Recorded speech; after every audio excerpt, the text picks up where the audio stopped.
All right, I'm on today with Brendan Carr. He's an FCC commissioner. How you doing today, sir? I'm doing great. Good to be with you. Thanks so much for having me on. Absolutely. I'm glad you took the time to join me. This is sort of an important issue here. And I'm not sure it's been given enough attention. I came across a story last month, and it really shocked me with reading some of the details in this, mostly in your response to it, because obviously when politicians put things forward, they tend to obfuscate what the actual intent is, and you kind of have to read between the lines with a lot of things. So just to give people an idea of what we're talking about here, last month, President Biden's administration released a digital equity plan. The FCC voted to advance this policy, which basically gives the federal government control of not only the internet, but also the infrastructure that is connected to the internet. Do I have that summarized correctly? Yeah, you're exactly right. I mean, in the name of digital equity, President Biden called on the FCC, where I work, to impose these sweeping new rules on the internet. It's like nothing that we've ever applied before. In fact, you probably have to go back to like the 1930s to find something similar to it in terms of just the intrusive degree of regulation. And it was funny, it was a one-page provision of law that was passed as part of the Infrastructure Act 2 years ago. No one really thought much of it. And then earlier this year, President Biden sort of breathed new life into it and asked the FCC to use it to control really every aspect of the internet infrastructure itself. And it's part and parcel of a broader administrative play towards control. So you see it with the Biden administration jawboning social media companies into censoring political speech. You saw it with our decision on what's called Title II or net neutrality. And this is about putting new government controls in place at the infrastructure layer of the internet itself. So it's pretty sweeping and pretty scary stuff. So you actually wrote a dissent to this, a 9-page dissent, where you went into detail about the impact that it could have on the average person's life and also just industries in general. You said that President Biden's plan sweeps entire industries within the FCC's jurisdiction for the first time in the agency's 90-year history. In layman's terms, what does this mean for the average person? Yeah, historically, it's a relatively narrow set of entities that are regulated by the FCC. So you had to be an internet provider or a telephone provider or a satellite provider. But based on this new interpretation from the FCC, if any individual person anywhere, any business engages in some conduct that the FCC decides is a violation of digital equity, broadly referred to, potentially subject to action by the FCC. Now, I anticipate the agency is going to focus on broadband providers and things like that. But the text of the rule isn't limited in any way. So it's very concerning at the end of the day to have sort of this potentially regulator in DC having a say over the conduct of otherwise private entities. I think one thing that people have to remember is the administrative state. So there's obviously tons and tons of administrative agencies here in Washington, D.C., where I work. And the administrative state, for approaching 12 of the last 16 years now, has been controlled by Democrats. That means Democrats in charge of the FCC, the Federal Trade Commission, all of these agencies that have such an outsized influence on small businesses, on individual Americans' lives, have been in the hands of the administrative state. And now that administrative state is growing. It's getting more power and more control. So are they going to use this to sort of exercise control over, let's just say, if you don't use the right pronouns, or if you sort of, I guess, if you step outside the bounds of acceptability from a leftist or progressive policy priority, would this agency be used to sort of act as a cudgel and get you back in line through fees or through any other type of punitive measures? What does it look like in actual practice? Yeah, well, one good news is, in part because of a lot of the feedback and frankly pushback that the FCC saw, they did adopt a 6-month deferral on the effective date of these rules. So we did vote for them. They did pass. They've been adopted, but there's now been introduced a 6-month delay or transition period before they go into effect. I don't anticipate these particular rules are going to be in the vein that you talked about in terms of addressing individual people or the language they use on the internet.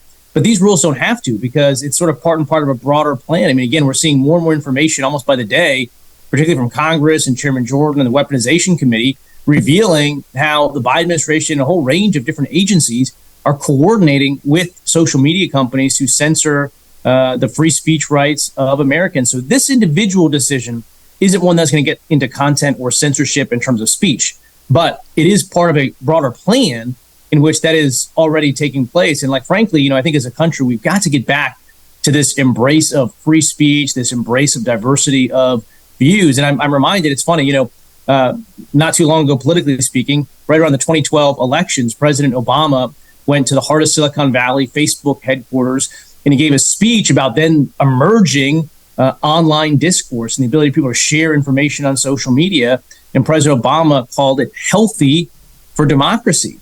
Now, flash forward just 10 years to 2022, and a couple miles down the road, President Obama went back to Palo Alto, to Stanford, and gave a speech about the free exchange of information on the internet, and he called it a threat to democracy. So I think it's interesting when you look at 2012, the progressive view is free speech is a good thing, and then 2022, it's not such a good thing. And how do you explain that? Well, I think smack right there in the middle was the 2016 election. And a lot of people thought that the free flow of information on the internet was not conducive to the results that some people wanted to see at the ballot box. And so that's why I think it's important that we return to this idea of free speech and get away from media gatekeepers and other sort of opinion makers that are out there. And let's let people have conversations that they want to have about issues and perspectives that they want to have. So you said it's been pushed back 6 months. What's the new effective date for this policy?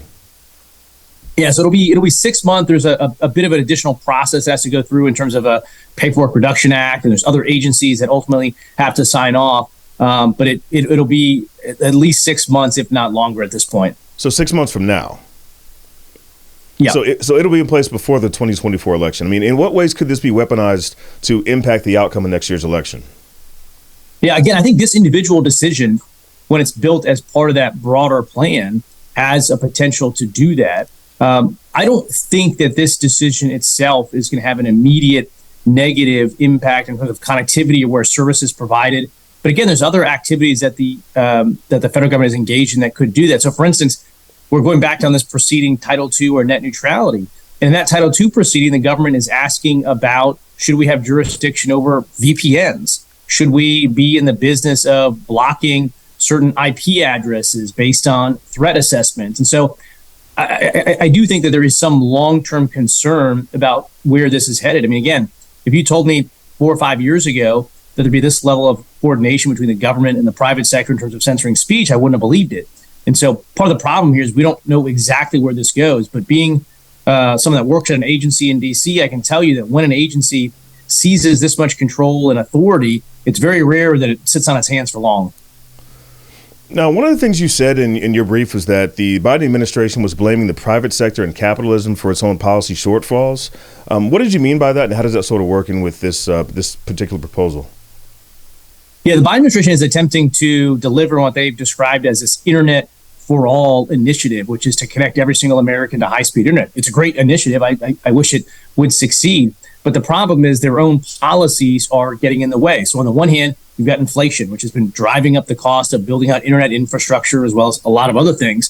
They've also put sort of extraneous political goals in place that are slowing down these broadband builds. And instead of sort of leveling with the American people about, we're having some problems delivering on this, they're blaming the private sector. And they're saying, well, the reason why everyone doesn't have internet is because your big bad cable provider is not promoting digital equity, or it's not building out, or it's redlining. But really, the headwinds that America's broadband providers are facing are due to this administration's failure, for instance, to streamline permitting regulations. And so that's part of what I'm talking about, is that rather than making it easier for broadband providers to build out, they're saying, you're doing something fundamentally wrong, and therefore we're going to heavily regulate you. The other thing I mean by that is this, most people would probably accept and understand that administrative agencies, when there's a shift in the control of the presidency or political parties, they're going to change what they're doing a little bit here and there. But what we're seeing across all of these administrative agencies right now is a type of sort of fundamental shift in the relationship between the government and the private sector. And I think you've got a lot of, frankly, former staffers of Elizabeth Warren, Senator Warren, and others that are running many of the components of the Biden administration's regulatory agenda. And I think it's a very different vision. And the vision there is there should be no such thing as a private business that doesn't have a government official standing over their shoulder, just making sure that they don't do anything wrong. And I think it's that departure from the basic tenets of free market capitalism. I think we need guardrails. I don't think big corporations should, have carte blanche to do whatever they want. But this is a very different vision that unless there is pervasive government control, or at least the potential for it, it's not a good thing in the perspective of these regulators. So at this point, is there anything Congress can do to sort of roll this back? There is, yeah. Congress can always step in and they can pass legislation that claws this back. What was interesting to me is the lead Republican drafters on this very statutory provision, Senator Susan Collins, for instance, she wrote the FCC a letter and said, what you're doing has absolutely nothing to do with the legislation that we passed. They did pass a one-page bill about basically digital redlining, digital discrimination, but it was a pretty narrow provision. And the FCC took full advantage of that and interpreted it as conveying a whole sort of a set of authorities that Congress never passed. So Congress could step back in.